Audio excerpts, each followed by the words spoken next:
नमस्कार, बहुत स्वागत है आपका। प्राइम डिबेट देख रहे हैं आप, आपके साथ में जेपी शर्मा। सरकार के आधे कार्यकाल की समाप्ति के साथ ही इस बार अगले चुनाव पर फोकस, अगले चुनाव की चर्चा और अगले चुनाव को लेकर दावों का दौर शुरू हो चुका है। कांग्रेस के बड़े चेहरे बार बार ये दोहरा रहे हैं कि 2023 में 30 साल से चली आ रही परिपाटी बदलेगी, यानी सत्ता एक बार भाजपा के पास, एक बार कांग्रेस के पास जाने का जो सिलसिला था वो टूटेगा।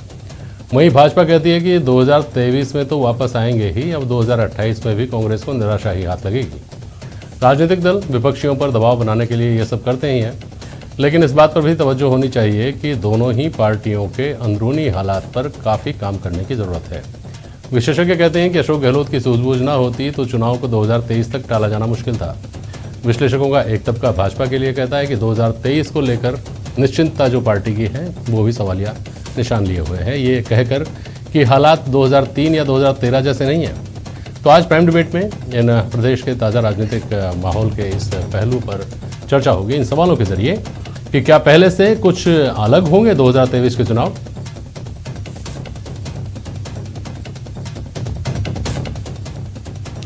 परिपाटी बदलने के दावे क्या मनोवैज्ञानिक बढ़त की कोशिश है, और 2023 को लेकर कांग्रेस की चुनौतियां क्या हैं।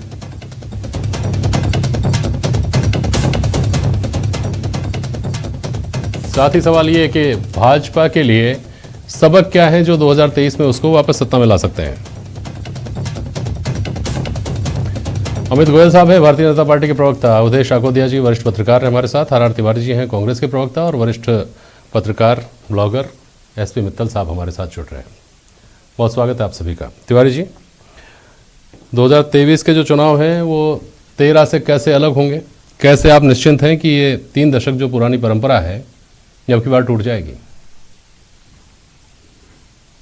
परंपरा टूटेगी इसलिए क्योंकि अब की बार जननायक ने जो सामाजिक और काम, सरकार नहीं चला रहे तीसरी बार के मुख्यमंत्री अशोक गहलोत, राजस्थान के आम आदमी को रोटी, कपड़ा, मकान, चिकित्सा, शिक्षा की व्यवस्था हो, सस्ती शिक्षा मिले, सस्ती चिकित्सा मिले, उसको घर बैठे अनाज मिले।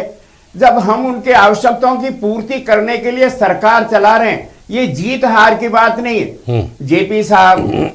राजस्थान पहला राज्य है जहां हम जनता को गांव में उनकी व्यवस्था को ठीक करने के लिए गांव में जा रहे हैं, शहर में जा रहे हैं। राजस्थान के जननायक ने फ्री दवा, फ्री चिकित्सा की जांचें और 850 रुपए में 5 लाख रुपए का बीमा। उद्योग नीति राजस्थान के जननायक ने कहा है 3 साल तक हम कोई किसी प्रकार का टैक्स नहीं लेंगे, आपको बिजली में छूट मिलेगी, आपको पानी में छूट मिलेगी, किसी प्रकार का हम आपसे टैक्स नहीं लेंगे। राजस्थान में जनता उद्योग नीति से भी खुश है, शिक्षा के नीति से भी खुश है। राजस्थान के जननायक ने पहली बार 75 साल में गांव और ढाणी का हाथ बच्चा कैसे कबूतर की जगह कैसे कंप्यूटर सीखे। हमने राजस्थान में लगभग 350 सरकारी स्कूल खोले हैं महात्मा गांधी के नाम से, और प्री प्राइमरी आपकी बात का संक्षिप्तीकरण करें तो 2 बातें हैं। पहली बात मुख्यमंत्री जी का चेहरा, आप ये कहना चाह रहे हैं। दूसरी बात सुशासन, गुड गवर्नेंस जो ये सरकार दे रही है, ये 2 चीजें होंगी जो 2023 में पुनरावृत्ति करेंगी सरकार की, यही मतलब है ना। अमित गोयल साहब, आपके पास क्या है, किस आधार पर दावा करते हैं आप कि 23 में तो इनको जाना ही पड़ेगा और फिर कभी आने भी नहीं देंगे वापस।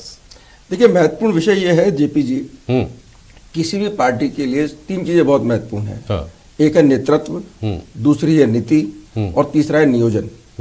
नेतृत्व आज की तारीख में पूरे देश में, अगर देश की बात नहीं है वर्ल्ड वाइड भी बात करें, हाँ, तो नरेंद्र मोदी जी के नेतृत्व को चुनौती देने वाला कोई नहीं है। एक मिनट, अरे एक मिनट सुनो, आप डिबेट को पहले टाइम में बाधित करोगे तो फिर बोलिए।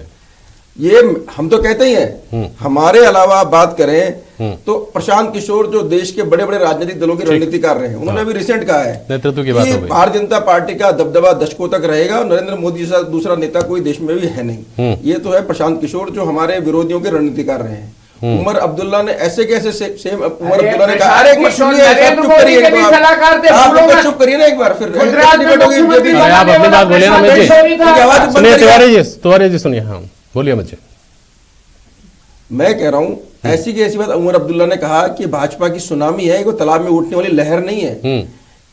कांग्रेस के जो बड़े नेता रहे हैं, प्रणब मुखर्जी देश के राष्ट्रपति रहे हैं, राष्ट्रपति रिटायर होने के बाद तिवारी जी कमाल कर रहे हैं। तिवारी जी एक बार सुन तो लीजिए, एक बार सुन लीजिए बोलने को तो चिल्लाते क्यों यार? जो आपको बात लगती है बोलिएगा अपनी बात। हाँ बोलिए अमित गोयल साहब। देश के राष्ट्रपति प्रणब मुखर्जी जो कांग्रेस के बड़े नेता रहे हैं, अपने रिटायरमेंट होने के बाद एक किताब लिखी उन्होंने, द प्रेसिडेंशियल ईयर्स, उनमें मोदी जी के नेतृत्व को लेकर भूरी भूरी प्रशंसा की। हमारे पास पहली चीज है कि मोदी जी का चमत्कारी नेतृत्व हमारे पास में, एक मिनट मेरी बात सुनिए, पूरे देश में।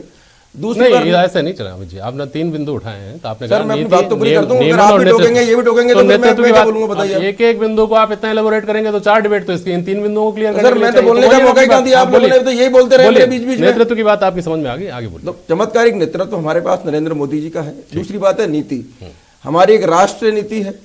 एक अंतिम छोर पर बैठे व्यक्ति के लिए सरकार जो चिंता कर रही है, राजस्थान देश के किसान की, देश के नौजवान की, देश की महिलाओं की, उसी चिंता मोदी जी की सरकार कर रही है। हमारे पास दूसरी नीति। तीसरे नियोजन, भारतीय जनता पार्टी अपने बूथ के कार्यकर्ता का, शक्ति केंद्र के कार्यकर्ता का, मंडल के कार्यकर्ता का नियोजन करता है। तो नेतृत्व, नीति और नियोजन तीनों बीजेपी के पास है। ये तो बीजेपी का मजबूत पक्ष। दूसरा, हमारे विरोधी की बात भी हम करेंगे। आज की तारीख में आप ये देखिए, अपन राजस्थान की बात कर रहे हैं 2023 में, इसलिए राजस्थान की बात मैं कर रहा हूं कि पिछले 3 साल में राजस्थान की जो उपलब्धि हमारे मित्र तिवारी जी ने बताई है, आप ये बताइए जिन वादों पे सरकार बन के आई थी, क्या वो वादे पूरे हुए? आपको पता है, मैं वादों का अगर उदाहरण दूंगा, किसान कर्ज माफी, बेरोजगारी भत्ता, तो आपके सामने इन्होंने कहा था बिजली की दरें नहीं बढ़ाएंगे, तो 9 बार में 2 रुपए 92 पैसे इन्होंने एक करके बढ़ाए। अरे तिवारी जी आप कमाल कर रहे हैं, एक बार सुन लीजिए ना। आपने जब बोला तो इन्होंने सुना ना, आपने क्या क्या किया, एक बार सुन लीजिए। हाँ बोलिए हमें। 9 बार में 2 रुपए 92 पैसे इन्होंने एक एक करके बढ़ाए। राजस्थान जनता से 6000 करोड़ रुपए निकाल लिए। सबसे ज्यादा पेपर लीक कहीं हुए तो राजस्थान के अंदर हुए। सबसे महंगी बिजली राजस्थान में, सबसे महंगा पेट्रोल राजस्थान के अंदर, सबसे ज्यादा महिला अपराध राजस्थान में, सबसे दलित अपराध राजस्थान में, और सबसे बड़ी ज्यादा पे देखिए 3 साल से इनकी जो आपसी कुश्ती थी, उस कुश्ती का परिणाम राजस्थान जनता ने भुगता। और अब ये मंत्रिमंडल बनने के बाद, एक सेकंड, मंत्रिमंडल बनने के बाद में अशोक गहलोत जी के इशारे पर रामकेश मीणा जी ने पहला हमला सचिन पायलट के ऊपर किया।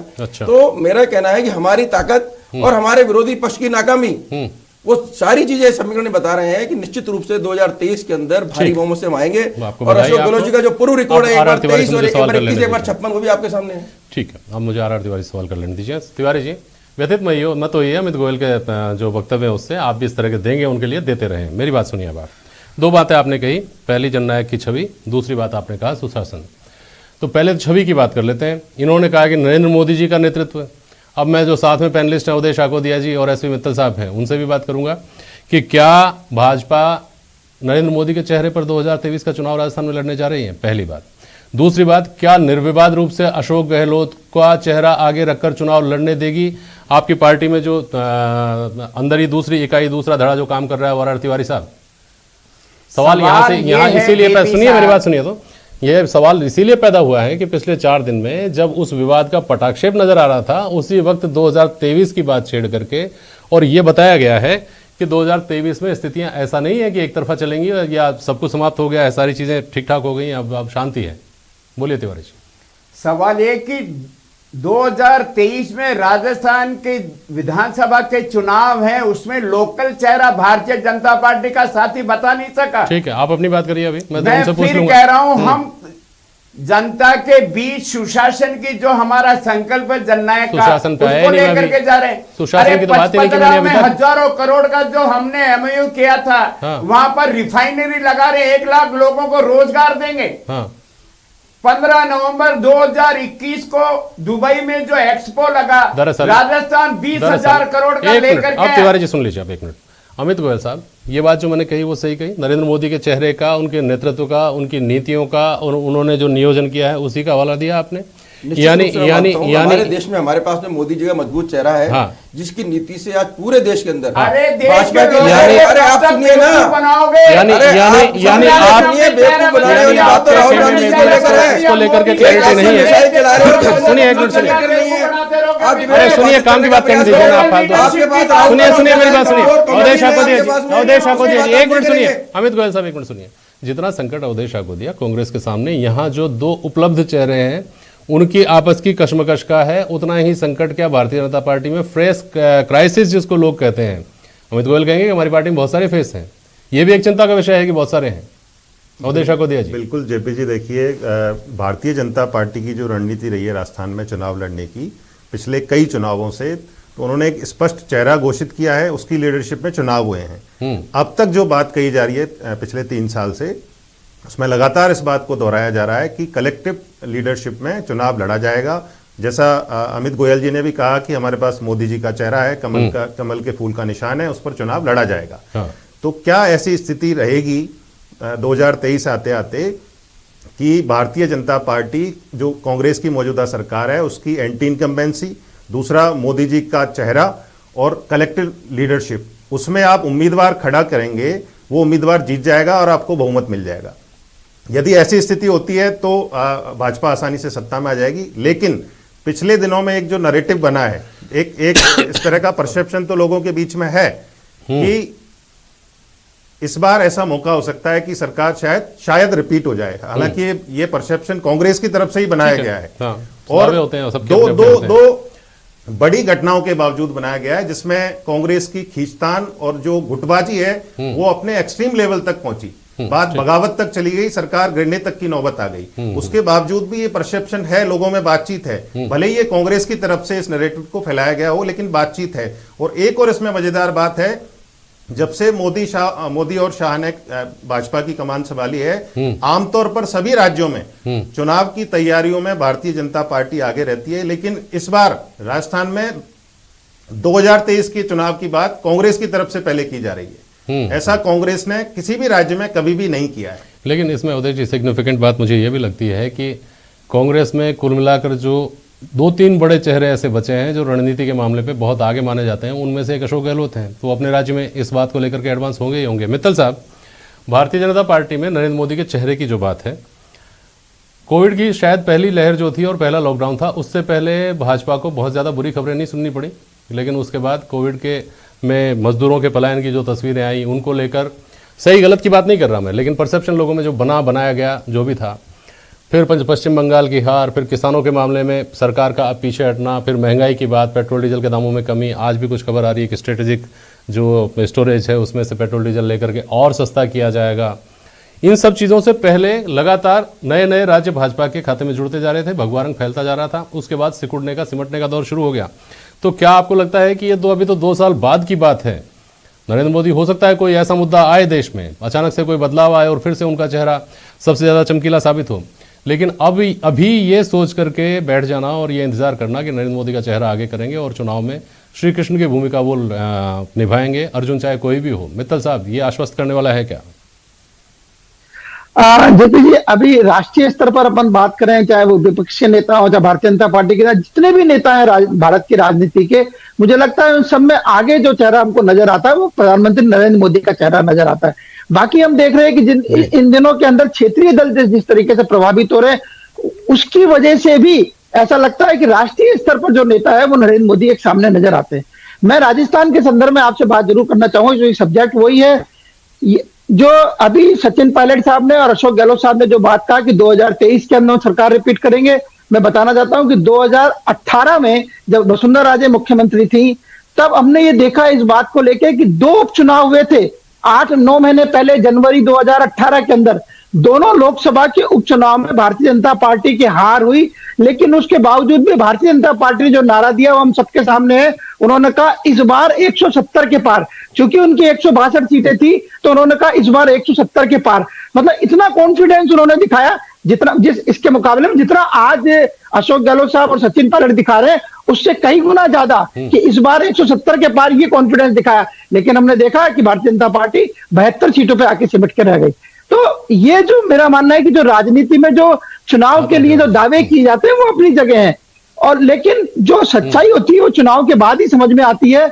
और ये जो अपने आपने कहा कि पिछले 30 वर्षों से, तो इस पिछले 30 वर्षों से यदि राजस्थान की राजनीति में इस एक बार की परंपरा का जो फायदा उठाया है तो वो 2 ही व्यक्ति हैं, एक वसुंधरा राजे और एक अशोक गहलोत। अशोक गहलोत तीसरी बार मुख्यमंत्री हैं और वसुंधरा राजे 2 बार रह चुकी है, 10 साल मुख्यमंत्री रह चुकी हैं, और तीसरी बार बनने के लिए इस बार फिर उन्होंने हाथ से धार्मिक यात्रा अपनी शुरू कर दी है। तो राजनीतिक दल अपने अपने हिसाब से सारी चीजों की व्यवस्था करते हैं, अपने अपने दावे करते हैं। लेकिन हम देख रहे हैं कि जब इस दावे की पुष्टि की जा रही थी कांग्रेस की ओर से कि इस बार रिपीट होगी सरकार, उसी दौरान हमने देखा कि रामकेश मीणा का बयान है और जो मीणा का, जो रामकेश मीणा का जो बयान आया वो तब आया जब वो मुख्यमंत्री के सलाहकार नियुक्त हो चुके थे। ठीक है। और तिवारी साहब, आप कुछ कहने के लिए बेताब हैं, अपनी बात बोलिएगा, लेकिन मेरे सवाल का जवाब भी दीजिएगा कि आपने सुशासन की बात कही, जो हर पार्टी, हर सरकार किसी भी प्रदेश में, देश में कहीं भी हो, हमेशा बोलती है। सुशासन क्या 98 से 2003 के बीच में नहीं दिया था क्या? 2008 से 2013 की जो सरकार थी उसके बीच में नहीं दिया था क्या सुशासन? तो लेकिन तात्कालिक कारण बने, कर्मचारियों की नाराजगी बनी 2003 में कारण, 2013 में मोदी लहर के साए में चुनाव लड़ा गया, विधानसभा चुनाव। तो इस तरह की कोई लहर पैदा नहीं हो, पार्टी की अंदरूनी कश्मकश है, वो उन चुनाव के परिणामों को उस तरह से प्रभावित नहीं कर दे, इन सब बातों का ख्याल रखना पड़ेगा ना। सुशासन के लिए अमित गोयल से लड़ने का क्या फायदा? सुशासन के लिए मैं कह रहा हूं, शासन तो डंडे के हिसाब से चलता। जेपी साहब अब की बात जननायक लोगों की मूलभूत आवश्यकताओं की पूर्ति के लिए उनके गांव ढाणी में जा रहे हैं, शहर में जा रहे हैं। अभी मित्तल साहब कह रहे थे वसुंधरा राजे जी भी ऐसा ही दावा करती थी, लेकिन उपचुनाव में वसुंधरा राजे विधानसभा में हारी थी, लोकसभा में भी हारी थी।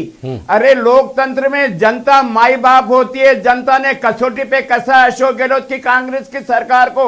हमने 7 विधानसभा में 5 विधानसभा में जीते। इनकी अब की बार तो जमानतें जब्त हुई है। हम निगम में जीते, पालिका में जीते, परिषद में जीते, गांव में जीते, 2023 में आप जीतेंगे, क्योंकि आप जीतते चले जा रहे हैं, 2023 में भी आप जीतेंगे। अब समय कम बचा, वैसा सुन लीजिए। अमित गोयल को बोलने दीजिए। बोलिए अमित गोयल साहब, क्या बोलना चाह रहे हैं, संक्षेप में बोलिए। हमारे मित्र जो बार बार कह रहे हैं कि उपचुनाव में हमारी जीत हुई, मैं इसके बारे में बता दूं कि जितने भी उपचुनाव राजस्थान में हुए हैं उसमें जो सीटें भाजपा के पास में थी और जो सीटें कांग्रेस के पास में थी, एक मिनट तिवारी, देखिए काम की बात है, आपके लिए भी, दर्शकों के लिए भी और शायद मेरे लिए भी, जो काम की बात है वो करिए। काम की बात यह है कि आपकी पार्टी तीसरे और चौथे नंबर पर रही, उसका आपकी पार्टी ने स्वीकार किया। टिकट वितरण में गलती हो गई। ऐसी जो खामियां हैं, ऐसी खामियां हैं, जेपी शर्मा उनके ऊपर क्या काम हो रहा है वो भी बताइएगा। मैं कह रहा हूँ जितने राजस्थान में उपचुनाव हुए, उस उपचुनाव के अंदर एक सीट ऐसी थी जो बीजेपी से कांग्रेस में चली गई, जो हमारे प्रत्याशी थे गौतम लाल मीणा, वहां पर कांग्रेस ने जीत दर्ज की। ये है विषय। रही बात, इन्होंने कहा जमानत जब्त हो गई, तो मैं उदाहरण दे रहा हूं आपको मात्र। 2018 के विधानसभा चुनाव में डॉक्टर चंद्रभान कांग्रेस के पीसीसी चीफ थे और 2018 के उपचुनाव में, मेन चुनाव में उनकी जमानत जब्त हुई, 15,485 वोट आए। आज की तारीख में जो उपचुनाव हुए हैं, मेरी बात सुनिए, मैं जवाब दे रहा हूं, पूरी बात पूरी कर दूं। जो उपचुनाव हुए हैं जहां पर भी कांग्रेस के अधिकृत प्रत्याशी की डेथ हुई है, विधायक की डेथ हुई है, उन्होंने उनके परिवार के व्यक्ति को टिकट दिया, तो निश्चित रूप से उसके परिवार के प्रति सहानुभूति। दूसरा सरकार की एक ताकत। अरे मैं पूरी बात तो पूरी कर दूं भाई, पार्टी के लोगों से। अरे भाई मैं बात तो पूरी कर दूं, आप मेरी बात सुनते सुनिए तिवारी जी, अब एक मिनट आप सुनना ही नहीं चाहते। आप दोनों ही, अरे भाई गोयल साहब सुन लिया, आपको भी सुनिए, गोयल साहब सुन लिया, आपको अब सुनिए, अब सुनिए अवधेश शर्मा जी। अरे सुनिए तिवारी जी, सुनिए तिवारी जी, तिवारी जी प्लीज, तिवारी जी, गोयल साहब सुनिए। अरे गोयल साहब हिसाब बराबर कर लिया ना आपने, इस बात से खुश है ना, इस बात से संतुष्ट है ना कि पहले चंद्रबास जी की हो गई थी, अब हमारे अवधेश को दिया जी। एक महत्वपूर्ण सवाल है मेरा, ठीक है सर, आपने कर लिया ना, आप आपको दोनों ही पार्टियों में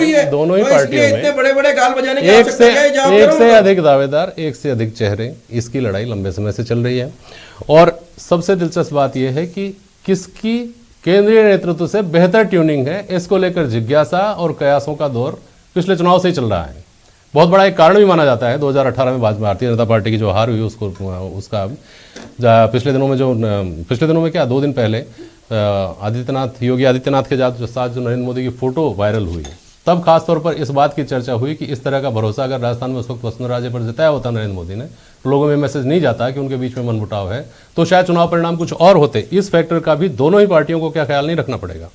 बिल्कुल जेपी जी, देखिए, और भारतीय जनता पार्टी जिस रणनीति से अब तक आगे बढ़ रही है पिछले 3 साल में कि हम कलेक्टिव लीडरशिप में 2023 का चुनाव लड़ेंगे, ये भाजपा के लिए पहला प्रयोग है राजस्थान में, पहली बात। दूसरी बात, जब आप कलेक्टिव लीडरशिप में चुनाव लड़ते हैं तो आप बहुत कुछ निर्भर होते हैं कि जो सरकार है उसके खिलाफ एंटी इनकम्बेंसी कितनी है। यदि एंटी इनकम्बेंसी बहुत ज्यादा हो तो भी जब कलेक्टिव लीडरशिप में चुनाव लड़े जाते हैं तो उसका एक खतरा होता है, क्योंकि मुख्यमंत्री पद के कई दावेदार होते हैं और हर दावेदार की ये चाहत होती है, इच्छा होती है कि उसके समर्थक विधायक ज्यादा से ज्यादा जीत के आए जिससे वो मुख्यमंत्री बन जाए। ऐसा 2018 के विधानसभा चुनाव में भी हुआ, जब दोनों की खींचतान में इस तरह के प्रत्याशी उतर गए जो ऐसा लग रहा था कि कांग्रेस करीब 130-40 सीट के करीब चली जाएगी, जिस तरह का माहौल था सरकार के खिलाफ, तो वो 99 पे सिमट के रह गई। तो इस तरह की स्थिति भारतीय जनता पार्टी के साथ भी हो सकती है। बहुत शुक्रिया अवधेश जी, और बहुत शुक्रिया आप सभी का आज प्राइम डिबेट में शामिल होने के लिए। आज के लिए बस इतना ही, नमस्कार।